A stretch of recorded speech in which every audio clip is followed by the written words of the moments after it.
is de behoefte aan het niet. Hi, Crazy Jack here, aka Martin Harvey, creator of the Crazy Jack FishFACE, various amplifiers made out of pallet wood and so on. And if you're picking up a lot of background noise, I apologise for that. It's a very wet and windy day here in the northwest of England, in the UK, and it's fairly early in the morning, and the refuse collectors, dustbin lorries or whatever you want to call them, are just reversing up the road, so there's a lot of beeping going on. Anyway, right. Now, today I'm going to do a little quick video, try and stay on topic instead of rambling off like I usually do. I'm going to do a little quick video about the Crazy Jack FishFACE. Now, there's another video which is a bit more in depth about this, but I thought I'd talk to you a little bit about this today, tell you where it's going, because this is proving very, very popular. I've sold quite a few of these since I launched it about just over a month ago, maybe 6 weeks or something. So I want to tell you about how I got into making this, some latest developments, and stay tuned because I'm going to be revealing a special edition. Dun dun dun! Right, and at the end of the video, if you stay tuned, I'm also going to just tell you a little bit about the dub face. Beautiful, isn't it? Sold a few of these already. Right, okay, so if that's your kind of thing, go grab a cup of tea, join me back at the bench, and I'll see you in about 5 minutes.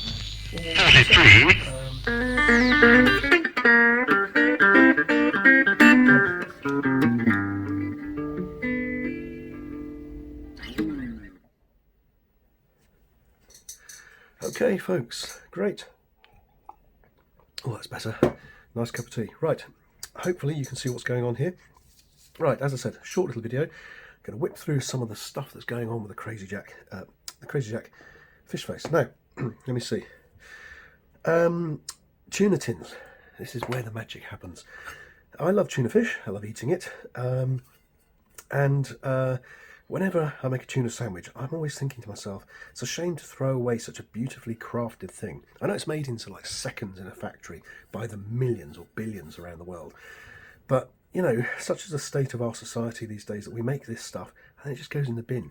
Okay, it's recycled. You know, the bin men have just been round and picked up a load to go back to be recycled itself, so that's all good. But I like to do things, you know, in an eco-friendly way if I can. So I like to do my bit. Anyway, so a few years ago I was thinking, yeah, do you know what? I could make something with that. And do you know what I made? I made this. I'm calling it the jellyfish. It's actually one of my Crazy Jack amplifiers, because you know I make amplifiers out of pallet wood. And I was trying to see if I can make like a little desktop pocket thing. And this is actually great. It's a working amplifier. It's got a 9-volt PP3 battery built in there. This was the prototype. So you've got, you know, sort of hand pierced holes in there, and a bit of mouse mat cut out for a base so that it doesn't wobble around, because if you stick your guitar lead in there, it's going to fall off the desk. Let me just show you. It's got a switched input here, so when you turn it, when you insert your guitar lead, it comes on automatically. Let's turn it up a bit and see if we get. There you go. I'm not going to do a demo of that at the moment because that's not what this is about. But there's your jellyfish. And I managed to get a whole guitar amplifier. Let me just show you the circuit. Here's what I prepared earlier. Oh no, that's the FuzzFace circuit. But the Crazy Jack amplifier circuit's only about that big. And it goes into here with a little speaker. I made these plywood discs and put on a speaker grill protector there. And there's a nice little amplifier. Now, I use this from time to time, but at the moment I'm using it on my desk with, if you're into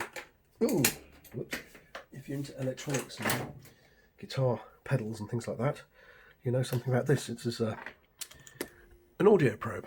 So it's a couple of wires, positive and negative, with a capacitor hidden away in here to block the DC. And then you can attach this to the ground in your circuit somewhere and go around your little circuit and trace the audio signal. So I might do a video on that, but this is an incredibly useful little thing. Right there on the desktop, hardly takes up any room at all. So that's the jellyfish, and that's how I started to get into putting things inside tuna tins. Anyway, I carried on making my amps and they got bigger and bigger and more fun, and I sold about 50 of those. About a year ago I started getting into the idea of doing pedals and watching a lot of electronics videos, partly because I wanted to build a preamp into my amplifier. So I was going to use an LM386 circuit as the main amplifier and then put something like the Power Boost LPB1 Power Boost in front of it to make a preamp. And I built one of those on the breadboard, and it was a huge sound. So I haven't finished developing that amp yet, but as a result of that I got into the LPB1, and with the help of Josh at JHS Pedals and Marcus Reeves and also Joe from Hello Sailor Effects Pedals, a great channel. Go and watch all of those. I'll put links in the description down below. Oh, and if you haven't already, please like and subscribe. It helps keep this channel going, as they say. Right, so where were we? Yeah, so I started to think about the idea of making using a boost circuit, and then I got into fuzz, of course, and then I got into the electro-harmonics fuzz, the Dallas-Arbiter FuzzFace, the Hendrix FuzzFace. I thought, well, that's such a simple circuit. So I ordered myself some transistors and had loads of capacitors and resistors. So I got on with it and put the circuit together, and hey, it worked great. Then I thought, wow, let's make a pedal out of this. So back to my old Tuna Tin days. Fantastic. Now, apparently Beetronics do a fuzz in a Tuna Tin.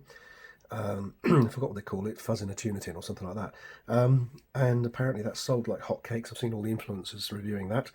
Great. But there have been a few criticisms. For example, it's only got one knob, so not a great deal of controllability. And also, people were saying it's a bit flimsy. So if you push on, if you've got a foot switch mounted in a tin like that and you press on it, it doesn't give a lot of confidence. And maybe if you step on it too hard, it might go right through. So I'll show you my solution to that. Right, let's have a look at some of these things, shall we? Okay, so first of all, I was in Aldi, and I saw these lovely tins, and I thought, wow, look at the colours of those. We've got sunflower oil, brine, and spring water. And to date, the sunflower oil one has far outstripped sales of all the others. People seem to like this one. That's great. So I thought, great. So I bought a couple of tins. They changed the design the next week. So that's the later design. This was the original design. Let's have a look. If you compare the two, the original on the left, that's the new design. Blue and yellow, very similar sort of effect, lovely colourful. It's painted on the tin, so there's no label to strip off or anything messing around like this. So you've got lots of colour, drill a few holes, put in your controls, and you're away. So I made the prototype, and this is the prototype, and I was so excited. I thought, wow, that's great. Plugged it in, played beautifully. We've got volume over this side like this, fuzz control here, and it does the usual sort of thing with the the Arbiter FuzzFace. If you turn your guitar volume down a touch, it turns it into more like a clean boost. So it cleans up nicely, as they say. So it does all of that. It's a great little fuzz pedal. I love it. So much that I never used to play with fuzz. When I was a teenager, 17, 18, I sort of first learned a bit of Hendrix and Doors and all that sort of business, and I thought, wow, fuzz, and you turned on a fuzz pedal and wow, you sounded like a rock god. And then I got into like country, bluegrass, folk, ragtime, everything else, but more clean stuff. And for decades I played just clean guitar. It's only the last year I've started to take an interest in this, and when I plugged this in and started playing with it, wow, it's great. It just adds more body to your tone. It's like a bit of a compressor in a way. And you don't have to have it turned up massively, so you've got this complete saturated fuzz. You just have as much fuzz as you want. Just a little bit of breakup if you want. Anyway, so I built the prototype and put some photos on eBay and said, coming soon. And I said, don't worry, yours won't have sort of random holes like this in it, because I've probably used this tin for other things previously. I said, yours won't have those holes. It'll be in a nice, clean tin. Looks like this. And started taking orders. And the very next day, I swear, this is the truth, very next day I went to Aldi to buy a few more tins, and they're gone. Completely gone. They'd completely sold out of tuna steaks. So I thought, oh gosh, now by now I had the first orders coming in, stacking up, and I thought, well, I can build these very quickly. It takes me about a few hours to make one, from soldering up the circuit like that to making the holes in the tin like that. Can you see that? Putting the whole thing together, packaging it up, So it takes me a few hours to make, but you know, I thought, great, I can do this. And they ran out of tins, tuna steaks. Plenty of chunks, but tuna steaks were rare. And my partner and I went all over the Wirral, where we live, which is a fairly large area. We went to quite a few Aldi stores, and they all said the same thing. We've all run out of tuna. And this went on for about 2 weeks. Fortunately, I had a friend, Matthew, hi Matthew, in Bristol, and he very kindly sent me up a whole box load, which was great. So I could start work again. In the meantime, I started thinking, well, if I can't use these lovely colourful tins, I might have to paint some up myself. So I started messing around with colour schemes, sort of bluey, greeny sort of thing.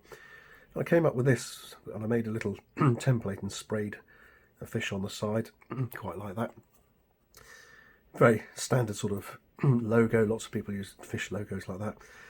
Put a fish face logo in the middle like that and sprayed it a bit. And I quite like that. That's okay. But by this time, these tins came back, and I prefer these at the moment. So I started work on these. In the meantime, I did one or two others using a Kingfisher crab meat tin. So there's one or two of those out there. Just because I didn't have the tuna. It's exactly the same tin. Nice and colourful and so on. Excuse me. Hold on. Oh, sorry about that. When I talk a lot, my throat goes a bit dry.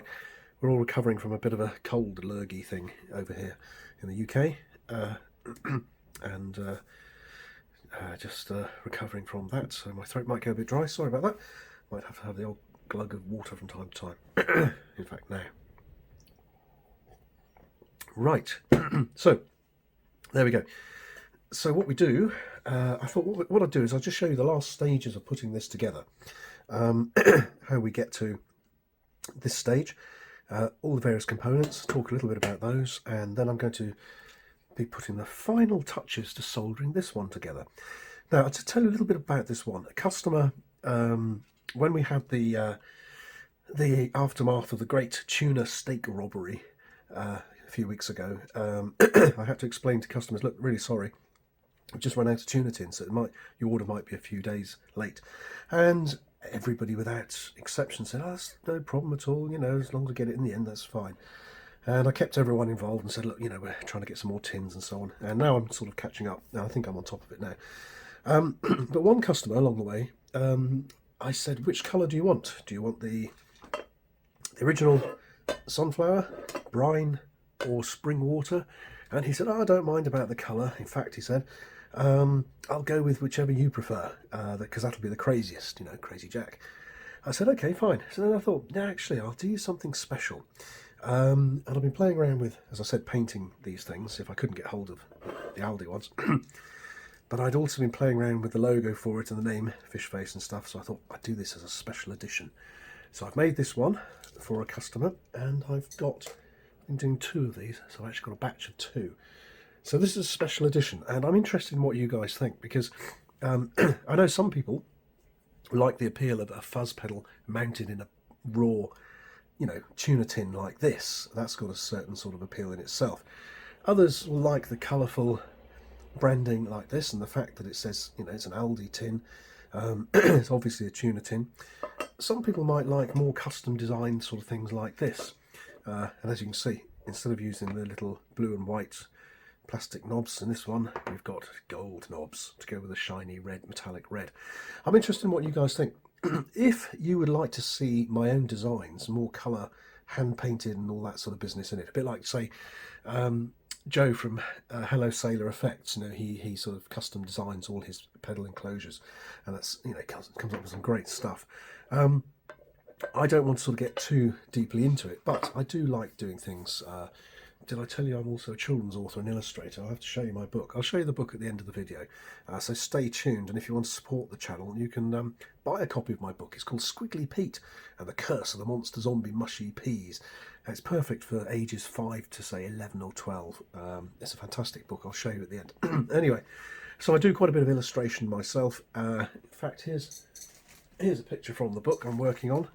This is a pirate who swings about in the rigging, blowing bubbles, and he falls in the sea and gets eaten by a shark. Anyway, that's my other job. Right, So you can see where my inspiration for things like the fish face come in. Here, look, give it some fish. Crazy Jack 2025. And this is the little stencil I made. I'll probably upload a picture of this in a minute to show you because it's out in the shed. But I made a little stencil, which means I put the stencil on here and it's rounded like that. Spray it, and there's your little fish logo. Put a little bit of marker pen on there. Okay, so this is the special edition. I'm interested to see what you guys like because I'm thinking about doing some custom ones. Now, if, for example, your partner is if you've come here looking for, say, you've searched for Christmas gifts for guitarists or birthday gifts for guitarists or Easter gifts, I might do one in Easter egg colours. If you're interested in having one custom made, please let me know. I've done a couple of custom ones. There's this one, and also, I can't remember the name now. One of my customers said, can you do one in total black? So I said, yeah, and he loves it, so that's great. So I'm thinking of doing some custom ones. If you want, I could even put your name on it, your partner's name or the guitarist in your life's name. I could put what you want on it. Mine says, give it some fish. You can have whatever you want on there. These will make great little gifts. Let me know what you think. I'd be really, really interested. Okay, thanks. Right, so how do we make a fish face fuzz pedal?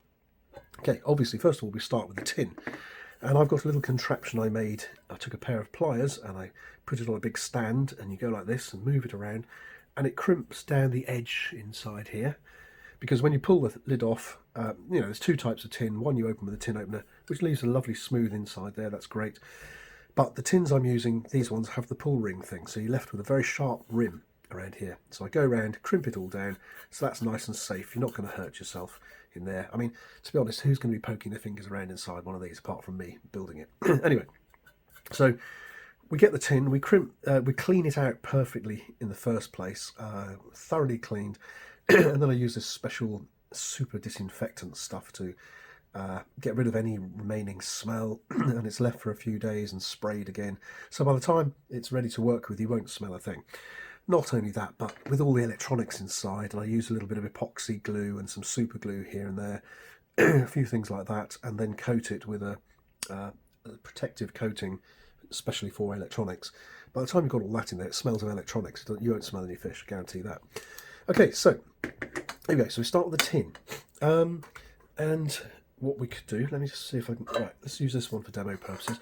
Here's one I've pre-drilled. So I've got a little template like this. Okay, I made myself a little template. And what I can do is I say, right, there's my tin, like that, line it up so it's nice and horizontal. That's where my pots are going to go. And the foot switch here. I've got a little hole here because, well, you can't see it, but see all that little knot of black wires down here? Underneath there's a big blob of solder, and that's your common ground. It's grounded on the tin. So first thing I'll do is I'll get a tin like this. I'll take my template like this, pop it in there. I'll get a marker pen like this, which works on anything. Mark out my holes, mark where the input, the power in and out guitar and amp sockets are going to go, and then I go to the garage and drill it out, and you get one of these. So there's a tin with all the holes drilled. So we've got a 7mm holes here, which is just right for your pots to go through like this, and a 12mm hole here for your foot switch. That's great. And then of course your jacks go through here, 9mm, and a 9V power adapter, which looks like that, going through a 12mm diameter hole there. Right, but when I put them in and tightened up the nuts to keep these things sort of safe, I thought, yeah, it's a bit, it can wobble around a bit, and also, as you can hear there, it's making a bit of noise because, you've got this very resonant, it's like a drum, basically, it's like a tin drum. So you've got this very resonant surface there, and I didn't like that. And then I happened to read that the Beetronics fuzz in a Tuna Tin, some people said, yeah, it's a great little pedal, but we found it a bit flimsy. And I thought, Crazy Jack, very high standards of build, we can't have anything flimsy in there. So I came up with the idea of this little wood insert. Now I'm using this for a template, but basically I got my hole cutting drill out, and out of some plywood I made a circle of wood, popped it in there, cut the holes in the right place, and that worked for a little while. Sorry, we've got the daughter-in-law and her dog staying at the moment, and she's just been let out for the morning and having a good romp around the garden. Right. Anyway, so there's a template, and first I made these supports to go in here like this, and drilled the holes in, and then the foot switch and the pots are mounted through that. And what happens is, you can see it in here. I sprayed it black because it looks better than, you know, raw wood in there. And also I could put notes on there like fuzz and volume, just as reminders to myself when you're working with things, because it's back to front. So if your guitar goes in here and out there to the amplifier, when you work in here, it's easy to make a mistake and wire it the wrong way around. So I put little labels in there. I also sign them, Crazy Jack, and each one is numbered. So, and comes with a certificate of authenticity as well. I'll show you that in a minute. Right, before I digress any further, yeah, just checking the videos recording. Sometimes I don't record these things, I go on for hours and it's not recording. Anyway, so I started making the inserts like this, and then I thought, right, I'll order some discs and get them cut to the right sort of size. So I ordered some off the shelf, because by now I had a backlog of orders. I was desperate to catch up. So I ordered some, I think 75mm diameter discs, and then I could drill them myself. And then I found out that the person who runs this site, I'll put a link in the description below. It's run by a guy called Gary. Hi Gary, thanks very much for your help on this. Woodcraft Shapes, I think it's called, something like that. I'll put a link in the description. And I sent Gary a drawing, and I said, could you make this out of wood for me, please? He went, yeah, no problem. He just sent me back a proof, checked the dimensions and stuff, and then I modified it a bit. But basically, which way up does this go? Yeah, it goes, well, it goes, yeah, that way. So there we go. Not sure if that was the final drawing I sent, maybe, but you get the idea. So I sent him over a drawing like that and said, can you make these? And he said, yeah, no problem at all. And this speeds up the process. So there, I think I ordered about a dozen, and look at that, they're beautiful, fantastically made. Everything fits perfectly. Look at this. See, everything fits perfectly and snugly. The only thing Gary can't do at the moment, I don't think, is sink these in, because you see there's not a lot of room left. If you put a pot through there, there's not a lot of room for the tin and then a nut to go on there. So I have to recess these a little bit. So you can see on my template here, can you see on the pots I've had to sort of drill halfway through so that the pots sit in there, and then you've got more room to play with on the other side. Okay, so you take your next step, you take your excuse me, take your tin, you put your template in. Let's see, which way round is this? There we go. And I ordered them so they fit nicely inside the tin. There's a little bit of play there, because some tins might be thinner at the top than others, or more narrow. Anyway, so it goes in there like that, and you mark your holes. Well, let's do one, shall we? Let's do one of these as we talk. I'll show you the process precisely. So here's our tin. Square it up on my mat here, so that's horizontal and vertically aligned. Here's my template, horizontal and vertically aligned. I know those are the 3 holes at the top. That's the foot switch. Am I still in camera? Yeah. So I turn this over like that. Now, they're not perfect, you know, each one is slightly out, but that's the individuality of the thing. Drop this in here like this. Can you see? It's quite a snug fit. Yeah, beautiful, beautiful. So that's horizontally, vertically aligned. And I'll swivel it around gently like this. So I can put a finger on here, take my marker pen, hold that in position, move it a millimetre or so down so that the foot switch is closer to the edge of the tin there. And I can mark it out like this. That's where my solder blob's going to go. So I'll make a right mess of that one, because I've got out in the garage and started drilling these and drilled through the hole where the solder blob goes a couple of times, I tell you. Stupid. Anyway, so there are our holes. Now I'm going to have to do this by eye, because I haven't made up this template yet for the new design. See, my original one had lines here showing where the pots are going to go and so on, but I know this, I've done this so many times now, so just get that lined up there. And I know for a fact our power input is going to go there. You know, I know these distances very well now, so there's our in and there's our out. So just make rough lines like that. I don't know, it comes up to about the centre, just below the centre. So if I use the old woodwork technique of using this as a gauge, is it a gauge they call it? There we go. And there's our holes marked out. Now I can see by eye this one's slightly narrower than that one, but that's not a problem. This has all got to be very precisely done, because if you don't get it right, I'll show you. There's not a lot of room to play with inside a tuna tin, so you've got to make sure that when the jack goes in, it's not hitting anything, you see.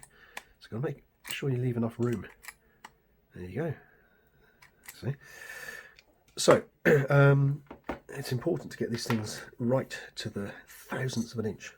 No, you're okay as long as you're within a couple of millimetres or so. Right, so there's that. At risk of knocking the camera, reach over here and get my trusty Bradle thing and just pierce there, here, here, and then when I'm drilling from this side I can see where those holes are going to go. I can see that one's a millimetre high. That's fine, because I'll just drill a little bit of pressure that way to bring that back down. Right, just check, measure twice and check, measure twice and cut once, as they say. You know, it's easy to make a mistake. So I'm not going to drill that. I'm going to drill my foot switch, and just by eye, right in the middle, there. There's your foot switch. Here's your, sliding around a bit. That's going to be your LED. Pot. Whoops. Pot 1. Check that, yeah. Pot 2. I might insert a little bit of a clip about the drilling here. Basically I go out and I use a step drill to drill through, make some nice clean holes. And we come back with the tin all drilled up like this. Thanks to Gary at Woodcraft Shapes, we pop in our... the next thing I do is I make a big blob. I scrape off the coating here and make a big blob of solder on here.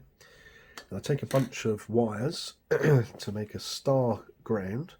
Here's my development board. You see there's a star ground. So I have a big blob of solder like that in here. Push the wires up. So solder 6 wires coming out of here. Push those up through the hole. Got this the wrong way around. That way, isn't it? So the wires are coming out. Okay.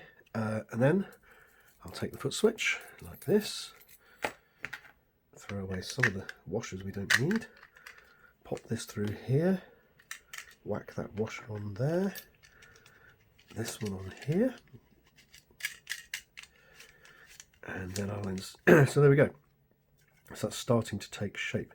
Yeah, this is slightly off because this Kingfisher tin was drilled on this template, and I'm now working with a slightly different modified thing, but you get the idea. So inside we've got a nice firm wood support there, and this being circular is pretty sturdy on its own, so I haven't had any complaints yet. Everyone seems to like this, and there's the beginning of our fish face. So right, okie doke, so that's that one. Next I'll then start to solder up the circuit, and I use one of these. Now, I think I said in another video, when I started using these, I got really frustrated by them because I couldn't be bothered. You know, you turn these and they fall apart and everything. But once you get the idea of them, they're actually really, really useful. But they come on a tiny little base like this, of some sort of like lightweight alloy, and they keep falling over. I drilled a few holes and bolted mine to a piece of 4mm steel. I'll tell you, that's pretty heavy, and that is perfect, absolutely perfect for doing desktop work. Now this is this is a FuzzFace circuit which is tested and ready to go. Here we go. So that's one I've wired up previously, but basically I'll put this in this jig here, solder all the parts together and have the wires coming off. The next thing to do then is to put in our I'll put in the jacks and stuff. I'll solder up all the grounds, and then we pop this in here, put on our pots, and carefully manipulate everything into place, cutting off the wires we don't need until we end up with something like this. I forgot to mention, one of the things that I use quite a few of these. I've got these jigs for all kinds of things. Here's another one I use for testing other amps and things. So that, you know, you plug in your guitar, you plug your speaker out and stuff, plug all the contacts of your circuit board into here, and you can test things before you put them into the tin. This is one I built specifically for the FuzzFace, FishFACE. And as you can see, it's a bit like a fuzz pedal in itself. It's got hardwired fuzz and volume here, and when you get to, where's that circuit gone? So when you get to this stage here, you pop that wire in here. Let me just show you. In fact, let's do a live experiment, shall we? Right, so I'll just show you. So a few turns of the screw there. Right, that's the fuzz side of things. A few turns of the screw there. A few turns of the screw here. I'll tell you, this thing gave me nightmares yesterday because I found a loose connection and I couldn't work out why a circuit didn't work. It turned out to be these little things were rubbish, so I've replaced them with bigger ones, bigger, better ones, and now it's working perfectly. Excuse me. So, should be another wire there somewhere. That one. Where's that? It's got... Huh? What's going on with that?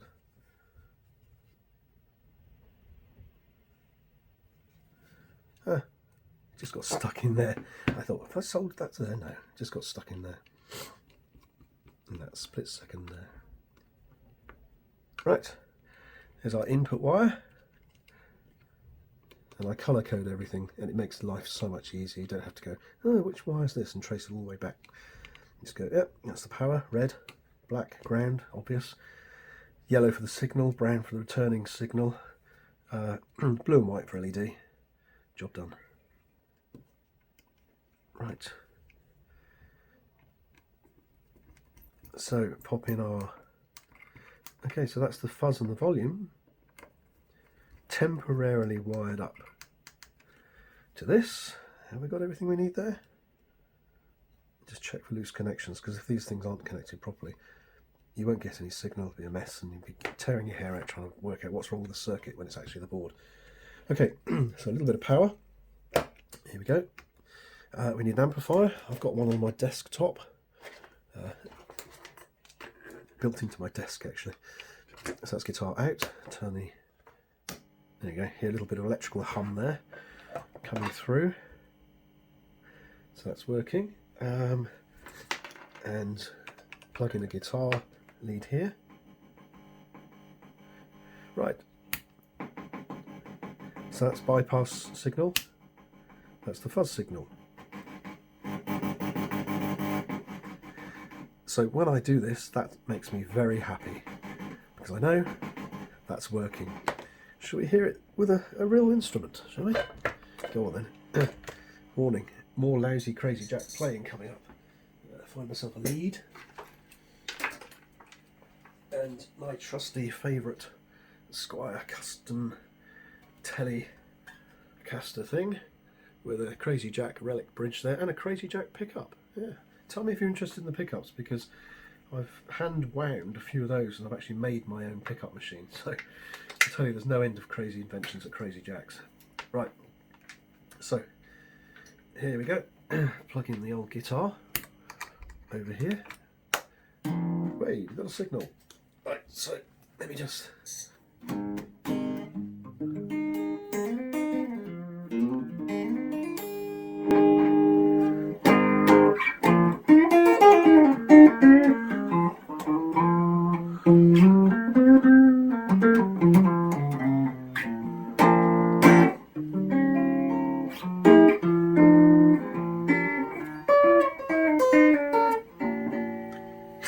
Crazy Jack amplifier there. Fuzz.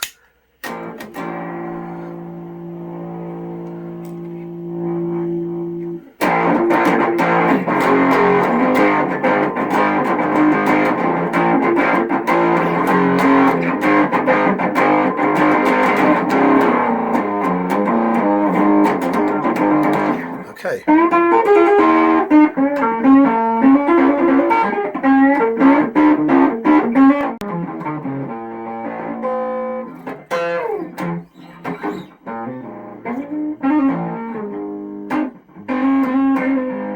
Okay, that's much more distorted than the old Hendrix thing, so let's just see if we can get a more Hendrixy, cleaner sound out of it. Let's turn the fuzz down.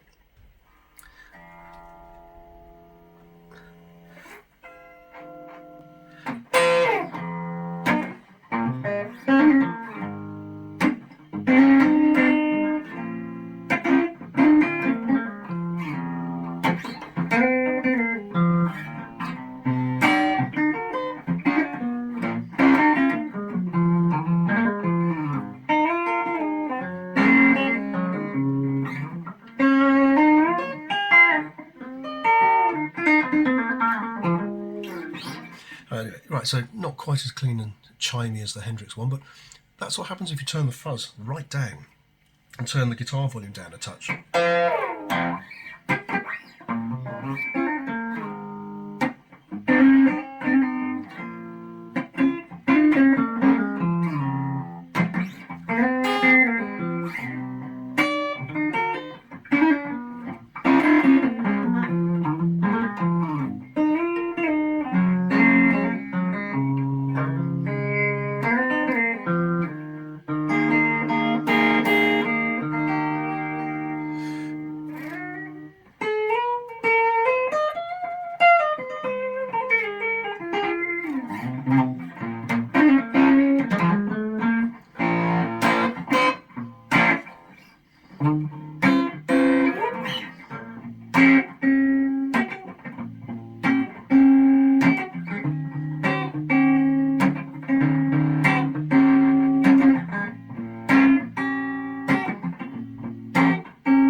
Okay, sorry I got carried away there. Right, so there you go. So it works.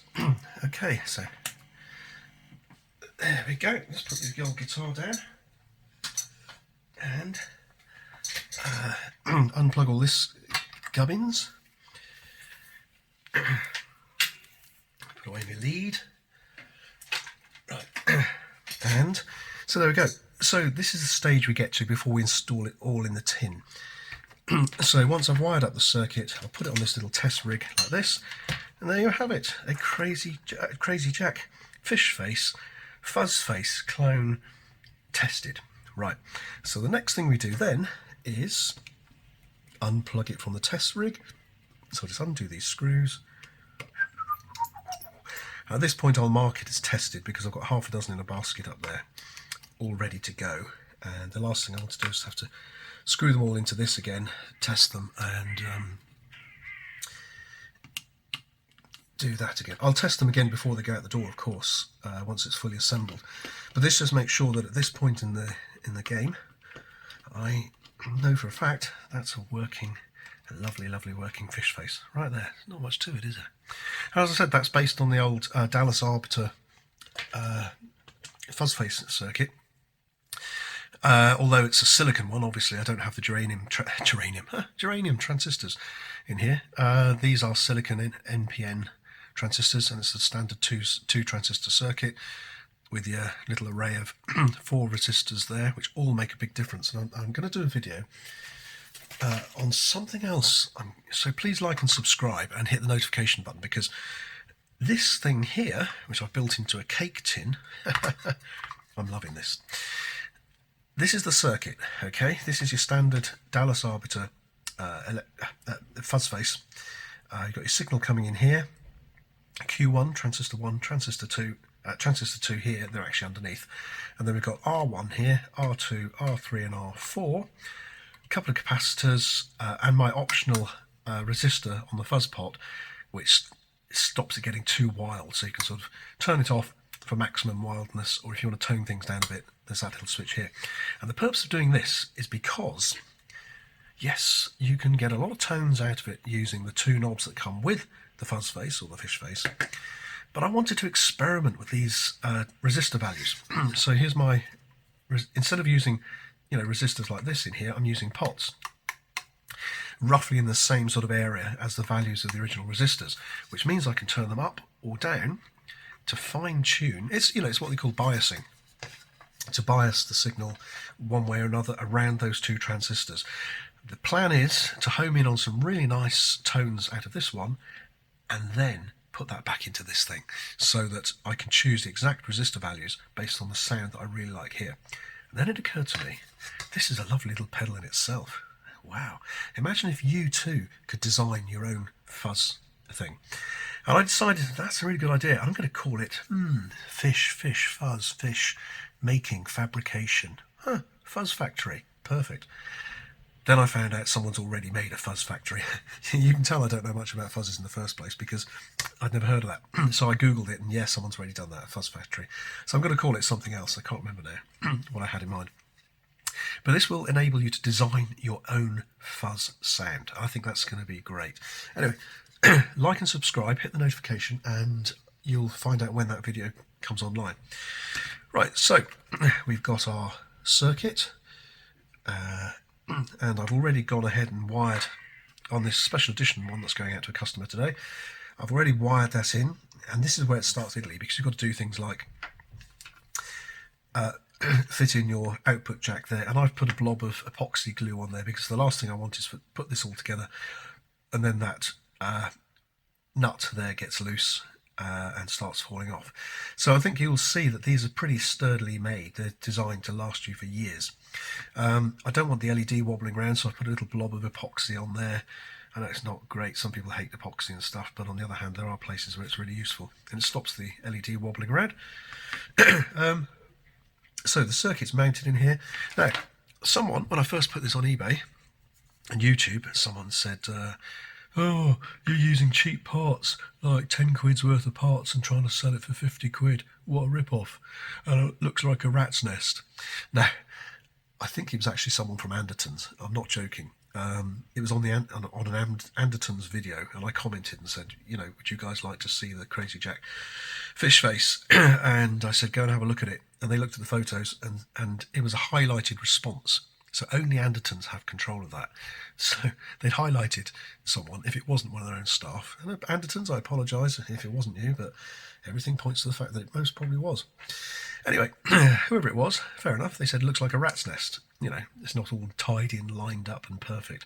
Well, no, it's not. This is a prototype. I was working out where the wires go. And as I said, you tried putting a fuzz pedal inside a tuna tin? It's not easy. Anyway, as you can see, I've tidied up the wiring a bit. I've now drilled holes in my little board here, so the wires are routed, both for security, so they're not going to wobble and fall off and crack. It's a very sturdy little thing here. So that's how it's progressed from there to here. And the last thing, I'm going to do a little fast forward video in a minute of me soldering up this, putting it together, and there's your finished fish face. I should just tell you about this, because when it's finished, I pop one of these on the bottom, like that, and it also comes with a rubber pad which is made out of mouse mat, believe it or not, and which is just a millimetre or so proud. Oops, they used to fit perfectly. A millimetre proud of the base there, so if you put it on a shiny work surface like this, and you've got your guitar and you've got this on the desk for some reason, it's not going to move around. And also if you put it on the floor, it keeps it tidily in place on the floor as well. Not sure why that one's not fitting so. Oh, there we go. It just needs to be clipped on. Right, so there is the Crazy Jack FishFace. Right, so probably go and get another cup of tea or a glass of water, or something stronger if you prefer, and follow along as I finish off soldering this. So, just to recap, I've soldered the circuit up, inserted it, I'm now wiring it up to the jacks and the foot switch, and then it's done. Okay, right. Get your cup of tea. I'll see you back in 2 seconds. Ding! Phew, well, if you've stayed this long into the video, you must be like me, a nerdy geek who loves playing guitar and electronics and stuff, so thanks for hanging on in there. Right, before I sort of start soldering up the last few bits of this, I just remembered I meant to tell you a little bit about the VW FishFACE version of the pedal I'm doing. So let me just move things around a little bit here. The desk is looking typically messy as usual. Where are we? Right, I said I'd show you. Where's it gone? Oh, there it is, on the desk itself. There. Ooh, shiny. Right. Now, since I started getting into building pedals, and as you know, I like to build things into crazy enclosures, like, let me show you this. Here's one of my glowworm amplifiers, work in progress. I don't know if you can see in there, but that's the Crazy Jack amplifier circuit actually mounted on a household, should we see, try and get that to focus, on a household nail. Can you see the nail? The nail in there? Okay, so I've used that as a common ground, and there's the chip in there, a few capacitors. That's the amplifier mounted on a nail inside a jar. Battery goes in here, controls on the front, and that ends up like the prototype here. Whoops, oh, falling over my chair. It ends up looking like this. Nice rustic panel on the front, some Crazy Jack branding, an old Telecaster knob, and socket out, and there's your guitar head, amplifier head. Beautiful, isn't it? So it's the same as all the other Crazy Jack amplifiers, just no speaker. So you could buy that, plug it into any speaker you want. Anyway, that's the glowworm. So cool because when you turn it on, it glows in here, a little bit like a valve amp. Not like a real valve amp, of course, but you know, you get the idea. Right. I digress again. The FishFACE. Right, nothing to do with reggae music, nothing at all. When I was doodling around on eBay one evening, I thought to myself, you know, I'm going to put my amps into some other enclosures like oil cans and stuff like that. Let me know if you want to see that, by the way, because I'm going to be doing a version of the amp inside an oil can soon, and a couple of other things as well. And another customer of mine's just started playing canjos, and I said to him, keep an eye out, because I'm going to be doing an amp based on an old baked bean, catering size baked bean tin, so look out for that. Right, so when I started doing this a few weeks ago, I was looking around on eBay. I thought, wow, look at those old car hubcaps, and they had all kinds of hubcaps there. Lots and lots of Morris Minors, I suppose, because they're fairly common, well, very common car back in the 50s. So lots of Morris Minor hubcaps, and of course the whole cult around VW. And I picked up six of these for a very good price, and I thought, do you know what? They might be perfect for a pedal. And I had to work out a few things, because basically the thing itself isn't quite deep. It's only just deep enough to fit the foot switch in, if the foot switch is there, which just happens to be the right sort of place actually. But it could do with it being a little bit deeper. So in the end I came up with a solution of a plywood circular base with a hole for the battery, so you can have it with a battery there. I'm going to do it with a 9-volt adapter input as well, so if you use a 9-volt, you can use a 9-volt adapter or the battery. At the moment they just come with a battery like that. Right, so I took one of these and I worked out where all the parts are going to go. Oh yeah, jack's up here somewhere, that sort of thing. But the problem was there wasn't enough space on the side to mount a jack unless I made it much deeper. And then I thought about putting a cake tin on the bottom or something like that. It all started to get a bit complicated, and suddenly I came up with the idea of using one of these. And this is a Fender Strat boat style. Ooh, a couple of free pickguard screws there. Boat style jack socket. So I bought half a dozen of those, and they fit very nicely onto here. Now, as you can see, if you just screw them on like that, you can have a big chunk sticking out there. So do have to take them to the garage and file them off, and put them in a vise and file the edge to round it off like that. But once they're mounted in there, and I've drilled all the necessary holes using a template that I created from my prototype, that speeds up the process a bit, and these actually drill out very nicely. So I'm also going to be doing some Morris Minor ones, and again, tell me in the comments, would you like to see your type of car, your favourite model car featured? If you've got hubcaps, anything like this, let me know. Anyway, so that's what they start off looking like. Just a plain bog standard. They come sort of ready rusticated, which is nice. The next stage, I drill the holes, fit the jack socket mounts, file off the edges. That one's pretty much ready to solder up. And then inside, it's got a very similar circuit to the Crazy Jack FishFACE. A couple of some nice old-fashioned knobs on there, and hey, it's on. That's off. That's on. That's off. Lovely, isn't it? A little green light. Look at that. So these are selling like hotcakes too. So if you want one of these, I've sold 3. I've got 3 of these hubcaps left to go. Hopefully I'll be able to source some more at some point, or maybe I might do something Morris Minor mode. Anyway, so that's the dub face. Right, I'll put that aside because I want to get on with the soldering. Let's put those over here, out of the way, and let's get back to our original job, which was finishing off this little beauty.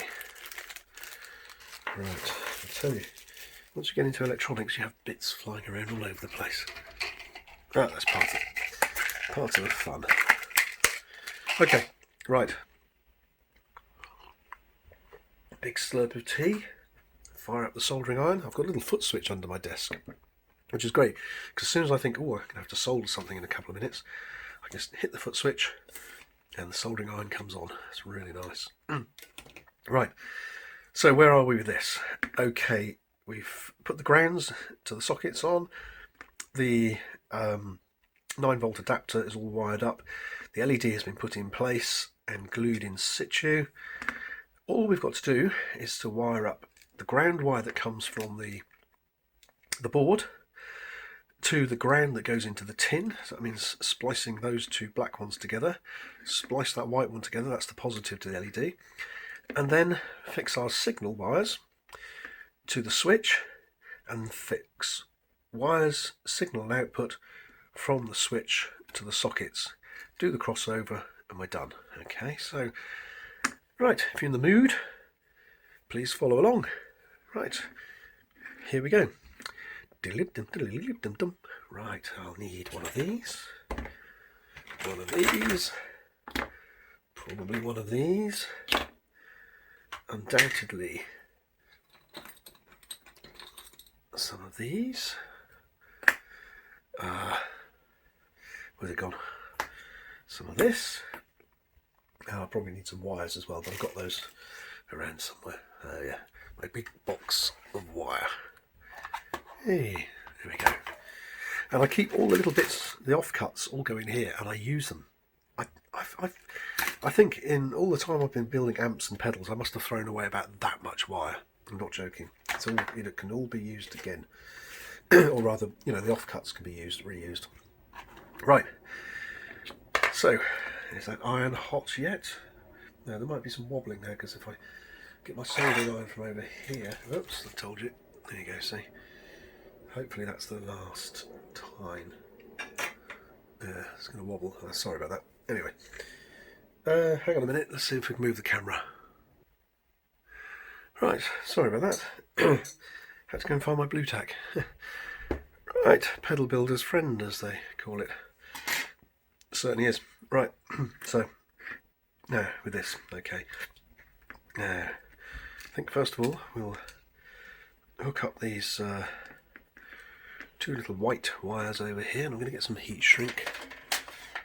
I think I'll have a nice bit of probably yellow. I like to try to keep close to the colours of the wires if I can. Don't want it to go too wacky. Put a little bit of heat shrink on here. Comme ça. And I'm going to cut that one there. And strip it like this. Now, if you're wondering about these are snips, standard cheapo snips that you get like this. But I don't know if you can see, but I've made a little hole right in the middle here. So it's my own little wire strippers. Works really nicely. Okay, so that one there, that one's going to go here. Put the wire back in the bin for later. And there we go. Yeah, nice. Right, so this is where your blue tack comes in handy. Let's pop some under there. Make a little support like that. Of course, I could get my helping hands in here. Might even be easier. Sort of chop and change methods depending on where the wires are lying and what I need to do and so on. Right, sorry if this makes things wobble. Hopefully it won't wobble too much. So my soldering station thing is the other side of the camera stand. There we go. Yeah.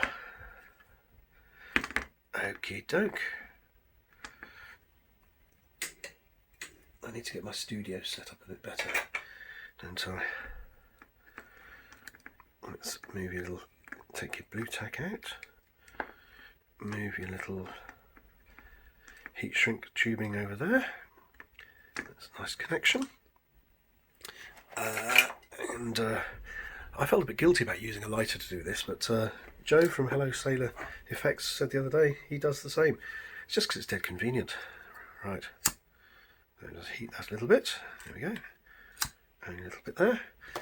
And that's done. Lovely. So I can just gently push that to one side. Put it down in the corner there. I'm trying to cut down on the number of plastic, what are they called, cable ties I use. I'm trying to use sort of like structural wiring instead. And I really don't care if somebody says, oh, it looks like a rat's nest. At the end of the day, it's functional. And all the wires are colour-coded, so I know exactly where everything goes. I might put a cable tie around that in a minute. Okay, so that's one wire done. Now we have this ground, which links the ground on the board to the ground on the tin. We're going to do the same here. We're going to cut it about there. So that'll be there. And there. Whoops. And like I said, I keep all these bits because they're very, very useful for making little jumpers. Not woolly jumpers. Out of.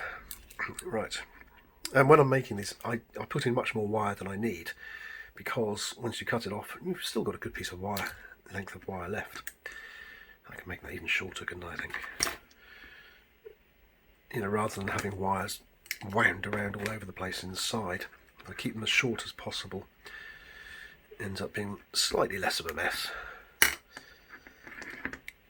But as I said to the guy who criticised me for it looking like a rat's nest, yeah, mate, have you ever tried building a fuzz pedal into a Tuna Tin? Okie dokie. I think we'll get our helping hands to this time. It might be a little bit more useful. As I said, because they're on this heavy base, it's perfect for this sort of thing. Now, if you've got some helping hands and you get frustrated because they fall over when you're doing this sort of thing, they're fiddly to work with, I strongly urge you to try this. Bolt them onto a piece of 4-inch steel. You can buy, I bought a piece off the shelf from a company, I can't remember what they're called, but on Amazon, just a piece right off the shelf. I think it's 100 millimeters by 100 millimeters, 4 millimeters thick, maybe 5. Drill some holes in it, put screws through, job done. It's beautiful. Okay, right, let's get a little bit of solder onto there. Oh, heat shrink. Right. See, I do the same with my heat shrink. I keep all the offcuts. I'm going to go with green this time just because I don't have a black of the right sort of diameter. And even though that was really nicely set up, ready to go, I'll pop that down there.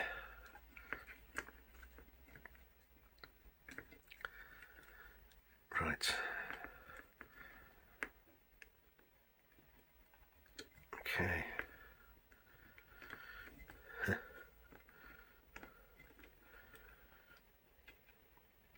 Once you get used to working with these helping hands, they are actually helping hands. Not only that, but I have them on top of a pretty small A4 cutting board on my desktop. So once I've got this position like this, it's not quite the right angle. Just go like that, and there it is. Perfect.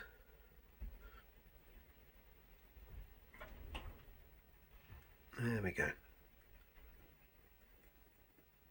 Huh? What's going on here?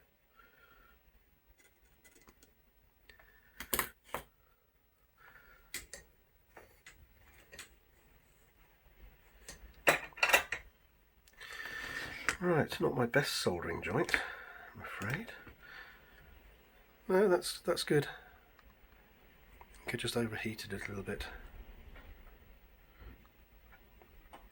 That's fine. That's good. Now, unfortunately, the heat shrink has pre-shrunk. I knew this would happen. I might just take it apart and redo it. Yeah. So I can pull that along. Come on, life shouldn't be this difficult.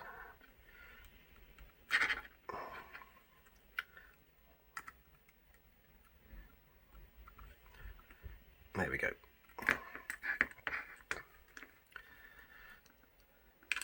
Okay, not the prettiest piece of heat shrink in the world, but it works, and it's going to be tucked away down in the depths of the darkest recesses of this pedal anyway.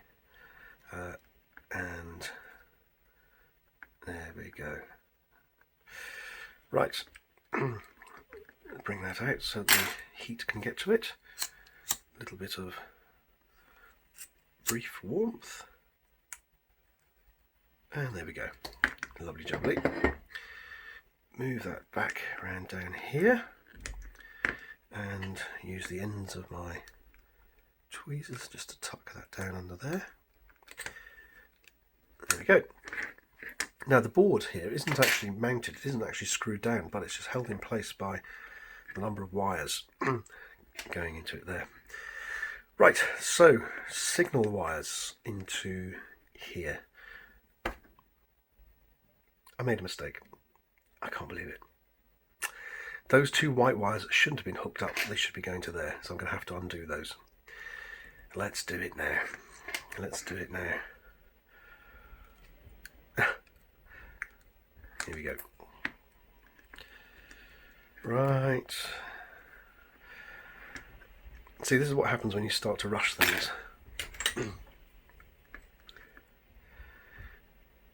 You're worried more about talking to the camera and your video running out of storage space and all that sort of business, and you forget to actually do things correctly. So now I'm wasting, probably take me 10 minutes to redo this. Never mind. I'm using a very sharp scalpel here, so don't try this at home unless you know what you're doing.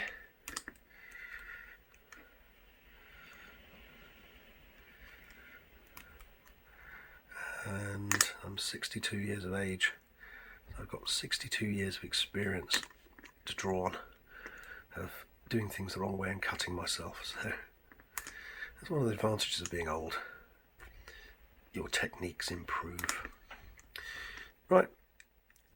So it'd be funny if I cut myself on camera, wouldn't it? Blood everywhere. Oh well. Yep, that's it. One little piece of destroyed heat shrink tubing. removed. Okay, I'm going to unsolder this joint. There we go. If you have your iron nice and warm, it'll only take a second. Now, it doesn't matter which way around these two go because they're basically just going onto the switch. So it's the positive wire. And this is where your offcuts come in useful. I'm going to have to, what do they call this in agriculture?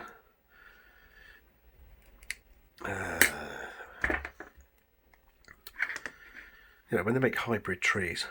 I learnt about it when I was a kid. Anyway, not cloning.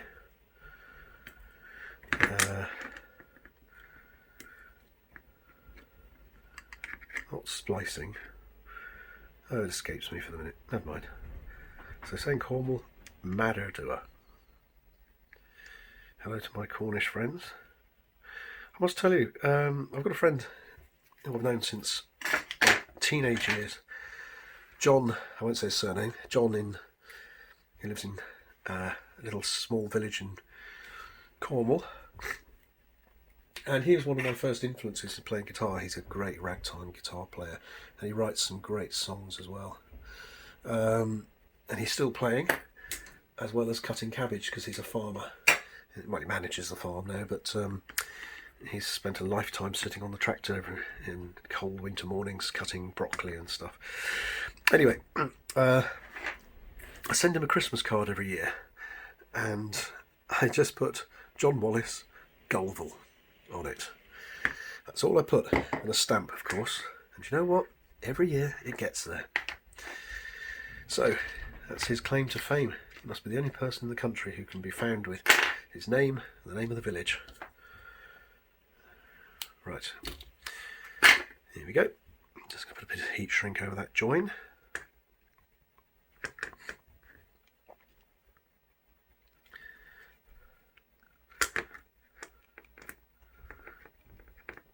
That's properly protected, and the heat shrink does give it some structural support as well. There we go. There we go. Yep.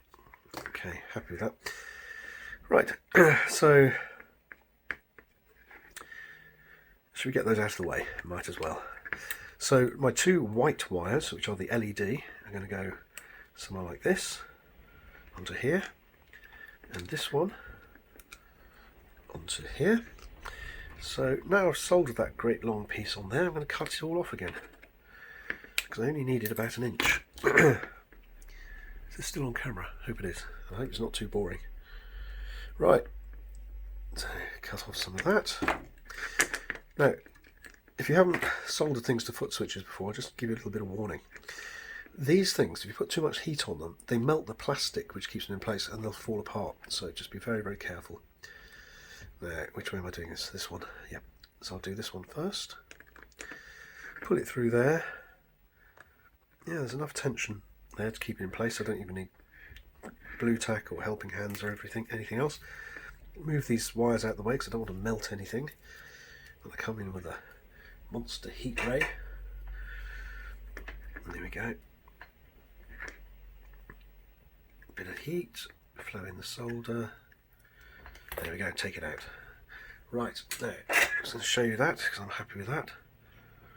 Yep, it's not a dry joint, it's nicely soldered on. That's good.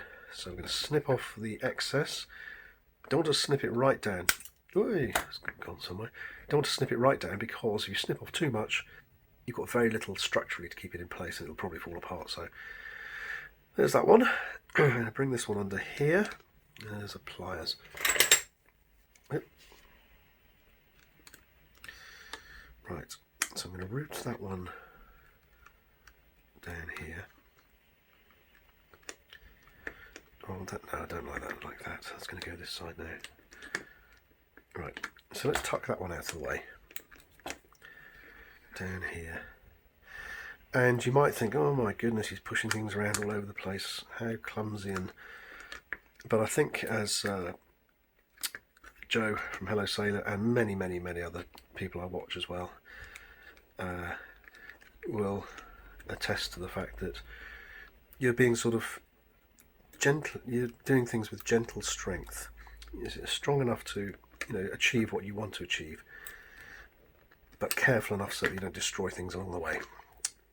You sort of develop these skills, and that's just about the right sort of length. So that's going to go in there like that. Should we see if we can bring this camera down a bit? So sorry if it's going to wobble. No, I'll probably bash it with my head even more, but hopefully that'll give you a better view of what's going on. Right. Oh, actually that's just right. I can see what's going on. Let's return this round so you get the full benefit of my crazy Jack fish logos there. Right. Okie doke. So where was I? Okay. Can pop that through there. Yes, that's gone through nicely. Just going to bend that back up with the pliers, which will help it stay in place while I'm soldering. Happy with that. Now we just need a little bit of solder and the monster heat gun. Heat, solder, and that should be done. Yeah, maybe a little bit more solder.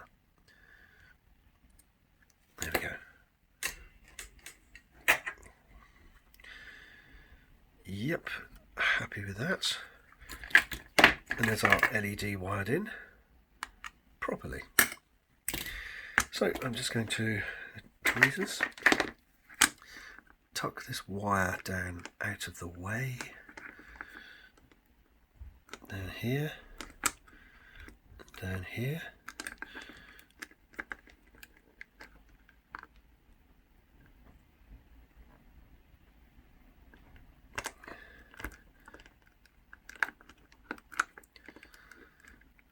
Right, like that. I'm happy with that, that's good. Right, so from the board we want our green signal wire. I might do a kit so you can make your own fish face. What do you think? Huh? Anyone interested? Let me know in the comments. In which case, my Crazy Jack amplifier kit has been very popular. Lots of people are buying that and making their own amps. It's very much like the Ruby amp thing, or the smoky thing, or all that sort of stuff, all based on the LM386 amplifier IC chip thing. But I might do a kit for this. What do you think? Let me know. Okie dokie. Zap from the monster heat ray gun. There we go. Oops. Yep. Okie doke. Let's make sure that's solid. This is why I like to have a look at the magnifying glass, because yep, I knew I wasn't entirely happy with that one, and I can actually see what looks like a dry joint. I don't know whether my soldering iron tip needs a bit of a clean. Let's give it a little bit more water in the spongy thing, because a couple of these joints haven't been my best. Right, let's just clean off that tip again. Have another go. Whoops. Right, so heat, solder, there we go. A little bit of inspection, that's much better, that's perfect. Yeah, can you see that? Whee. Okay, right, cut off the excess. Now we're going to have, let's put this is our guitar signal to the board going in here, and these bits are going in my recycling box. Bare a little bit of the end here.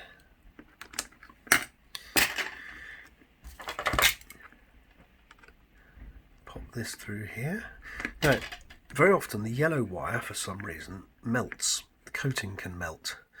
So I'm going to put a bit of blue tack over that. And the reason is, it works as a heat sink. yeah, the blue tack gets a bit soft itself, but it stops the the yellow coating from melting. I should have done it on the other wires as well, but right,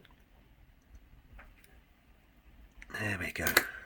You've got to keep the heat there just long enough so that, can you see that? So you get a nice little cone of solder over the joint.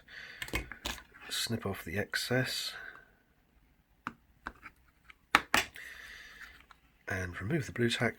And there we go. You see, it hasn't melted the plastic coating, which is good.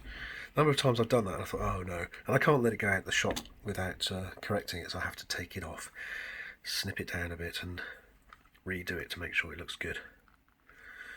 Right, so there we have our wires to the board and our LED sorted. The ground has been done. The board to the star ground has been done. And the LED's wired up. There's only one thing left to do, or two things left to do. Wire up the leads to the input and output, and we've got a working Crazy Jack fish face. Very exciting, eh? It'll be interesting to see if it's still working after all that squashing around. And that's the thing, you know, that's, you might have damaged something. You try not to, and that's why I make these little holes and stuff, so that all these wires are supported by going through a hole. So there's no actual stress on the wires going to the board. That stress is taken away by the hole which supports them. So anyway, right, where are we? We need a little bit of yellow. Now that offcut would probably make it, you see. But I don't like things to be stretched out taut. I like to be able to tuck it away if possible. So let's just do that. I'll cut off a nice length. It doesn't matter too much. I'm not wasting wire because whatever I cut off goes in to make little, you know, jumpers like that sort of thing. Can you see on the board here that little piece of yellow there, that black one? They would have been made from offcuts. So nothing goes to waste at Crazy Jack's. Oh no. Right, let's bend that up to give it a little bit of support. So I'm going to blue tack that on there just to stop it wobbling around, keeping the right sort of place. Bend that up there. Bring in the heater and the solder. Oops. There we go. Oops, getting a little bit hot there. I forgot to put my blue tack heat sink on. This is the problem when you're talking to a camera at the same time. Never mind, it's worked okay, that's good. So the signal is going to come in from the socket here, go to the switch, and the switch, depending on which way it's thrown, will either go to this set of 3 lugs on the back, which turns on the LED and sends the signal in and out of the board, or it goes to the bypass, which I'll put a little piece of wire across here, and that's our true bypass. Right, now I'm going to tuck this one down under that board there, like that, and have it coming up over here.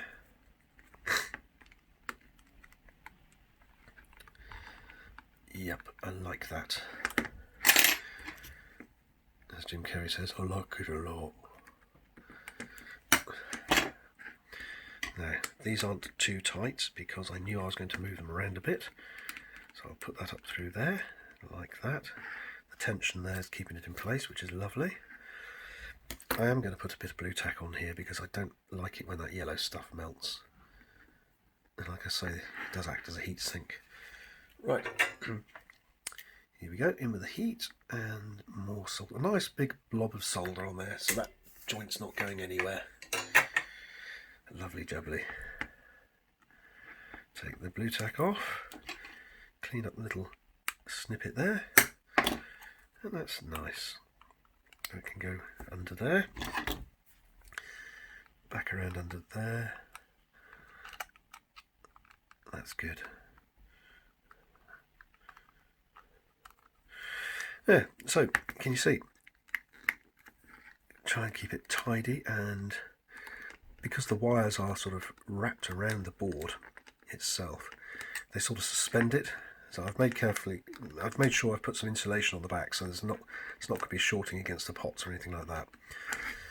Let's just tuck that in there again. Right, that's that one. Hang on, folks, we're nearly there. It's exciting, isn't it? It's going to be right flop if it doesn't work. Well, you've heard it play already. So we know the circuit was good. Oops. So if anything goes wrong from here on, it'll be in the last bits I've been messing around with this. Right, let's feed that through here. It's interesting, I wired one of these up the other day, plugged into my guitar, and I couldn't work out for the life of me why there's no sound coming out. It's because I hadn't put the bypass wire in. I'm going to wire that around like that. Yeah, let's give it that much for the minute.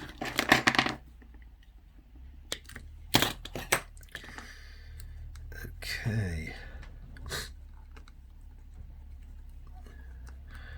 I might use a cable tie there actually. I did one of these the other day, one of the first ones. I ended up with about 20 cable ties in there. So I thought, do you know what? I should make sure I don't use so many. Whoops. Let's blue tack that down there. So I haven't done this end yet, have I? Let's put that there. A bit more blue tack. Does anyone else have any thoughts on blue tack as a heat sink? If it gets too hot, it does melt, but you can pick it all up again. You know, it sticks to itself, so that's pretty good. But I found it very useful for this sort of thing. There we go.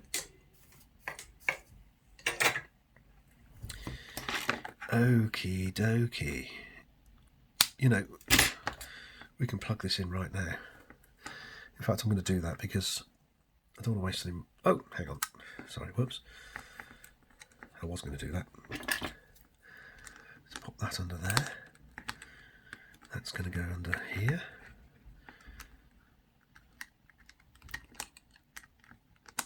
And when it gets to this stage, you find nice little crevices and things for the wires to go in, which the whole thing's sort of self-supporting. So yeah, it does look a little bit like a rat's nest, but you know, it works. And I know the wires are all going to the right place. So it's not, you know, it follows the schematic. That's the main thing. So let's see. Lop off a bit of that.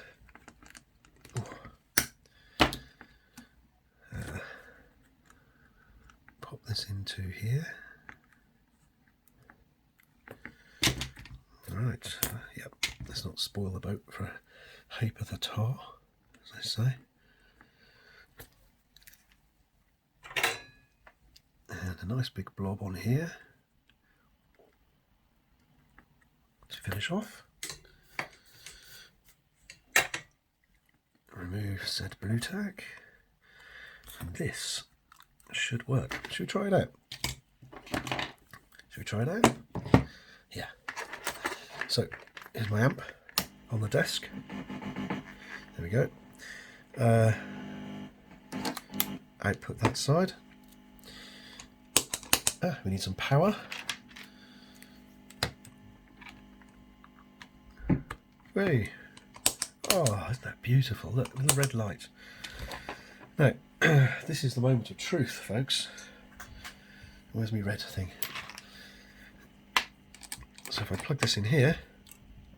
No! Oh, see, I told you. I do this every time. I'm too eager to test it out with the fuzz. I forget to put the little blue bypass thing. So, of course, there's no signal until we turn it on. And we've got signal.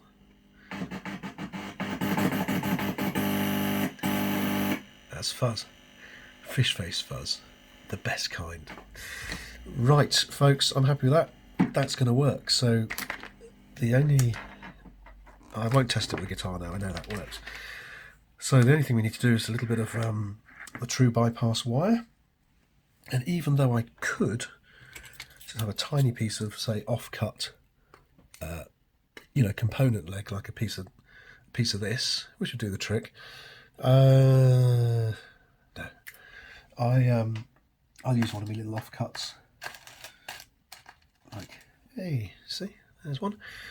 And bend it over, make a nice little loop. One of the things I like to do, you know, if I'm doing this pedal building day in, day out, I can almost do it in my sleep, so you don't have to think too much, but give it 6 months to a year of not doing it, and then you come back and think, oh, where did that wire go? What's this all about? So when I colour code things, it means that basically, you know, it cuts down the amount of thinking on that aspect. And because I've colour coded the signal to be yellow, like Josh from JHS Pedals does, just by coincidence. So yellow is my signal. I can follow that to the switch, then from the switch to the board, around the board and out again. I like to make my little crossover bypass yellow as well. So that can go in there. Now I should have put this in first, shouldn't I? Put a little bit of blue tack under there just to give it some support while I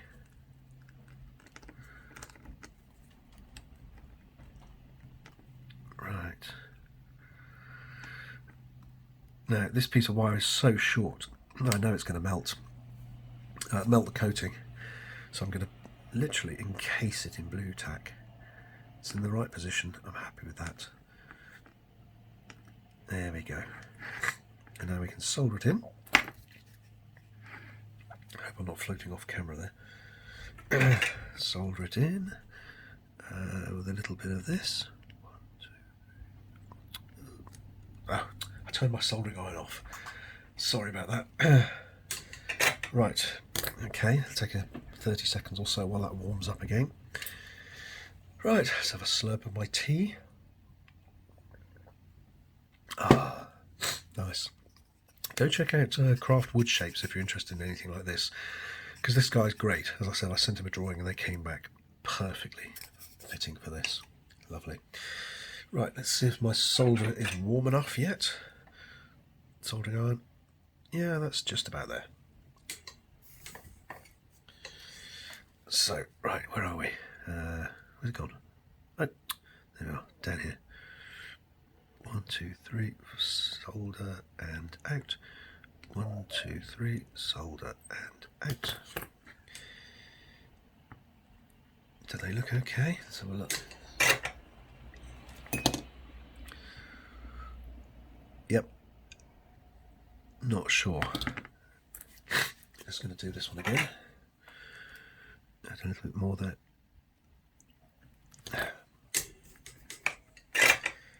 Check. Beautiful. And there is your true bypass. Now you see that the blue tack melted a little bit, but not a problem. It all comes off. There, see. Lovely jubbly. And that, once we've snipped off the excess of those two, is that. Make sure we haven't got any little metal bits hanging around in there. And that is literally ready to go out the door. I think I'll just sign it.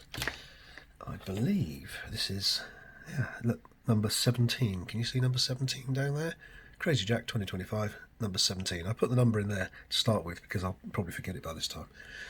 And even though my documentation is not bad, the number of projects I've got going on, you wouldn't believe. Right, so here we are. Thanks for watching. I've been Crazy Jack 2025. This is one of my FishFACE. Oops. Number CJFF017. Sorry, I can't remember the name of the customer in this case. I hope you'll be happy with that. Right, should we try it out? Yeah, might as well. Okay, so now, as I said, last thing to go on is we pop on the cover, which fits nice and snugly like this. These clip on really nicely, they're not going anywhere. And I haven't done it yet, but this will be glued on here so it doesn't go floating around your desktop. But there is your Crazy Jack FishFACE Special edition. Let me know if you want one of these, or you want your own design, or your own colour, or a personalised one. It's all doable in Crazy Jack world. Right, so let's plug it in. Output here. We need a guitar lead. I've got one here. Let's plug that in here. Should we have some sound?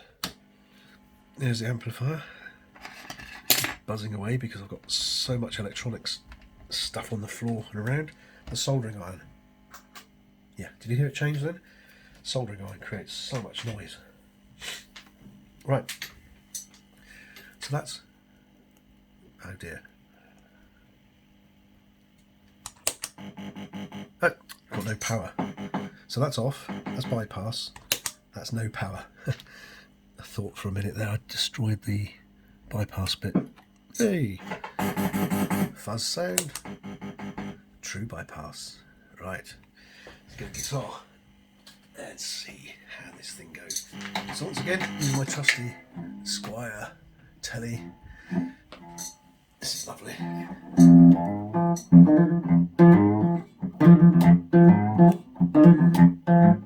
When I woke up this morning, I said, make me something. No, I'm not going to write a song today.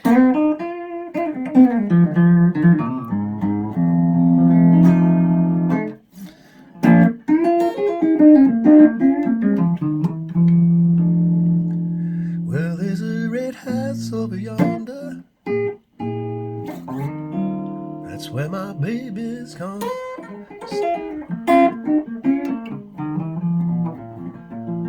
So you've got a little bit of breakup on the amp anyway, okay? Now, one of the things with the FuzzFace circuit is there's not a huge amount of gain. So when you turn this on, it does go down a little bit because you've got lots of fuzz. But if we turn the volume up,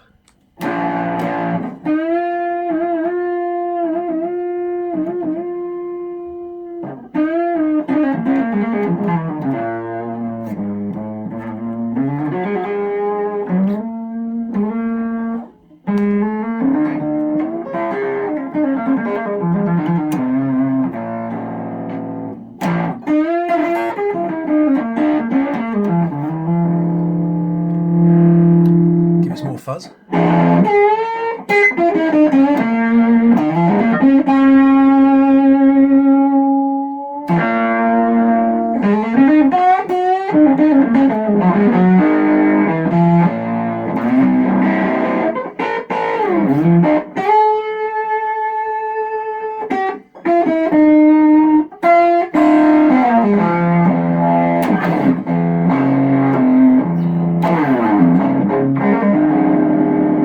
Bit too much fuzz there.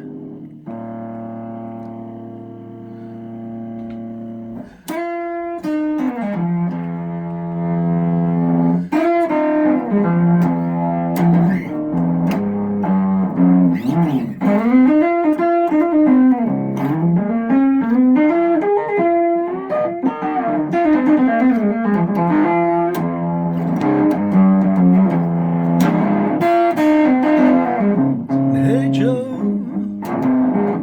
where you going? A gun in your hand.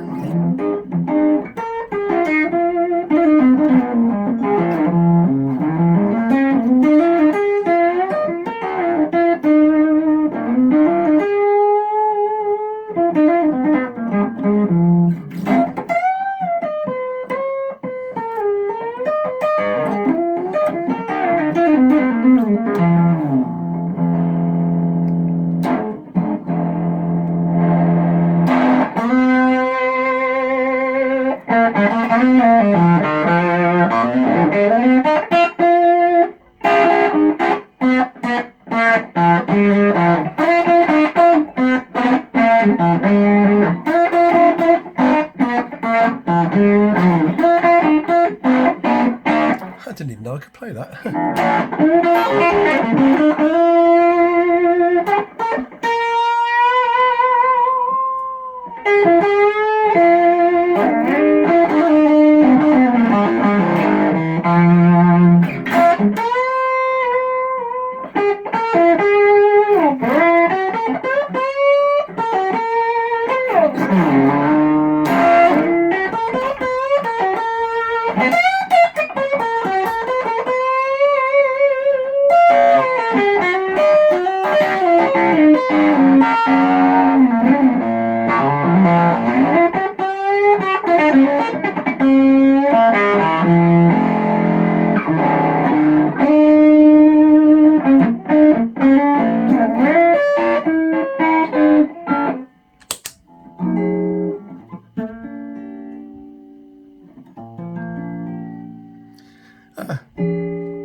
Thank you very much for watching. I've been Martin Harvey, aka Crazy Jack, and this is the Crazy Jack fish face. As I said, it comes in lots of different flavours. Let me just get the other tin. Oh my goodness, don't knock that over.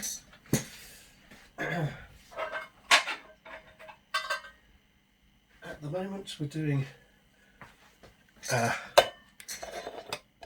original sunflower, brine, spring water, and special edition custom to your desire. Okay, thanks for watching. I've been Crazy Jack. Don't forget, please like and subscribe. Hit the notification button because I'll be telling you more about things like this. And I had some people make comments asking questions about this. There's lots of interesting things to talk about on the Crazy Jack channel. And of course the dub face. Right, over and out. Crazy Jack, thanks for watching. Bye.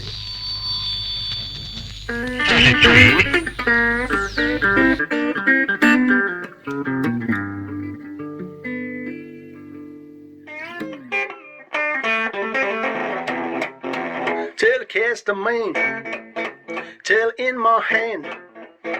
Telecast a man, tail in my hand. Well, I tried to tell my baby, she just don't understand.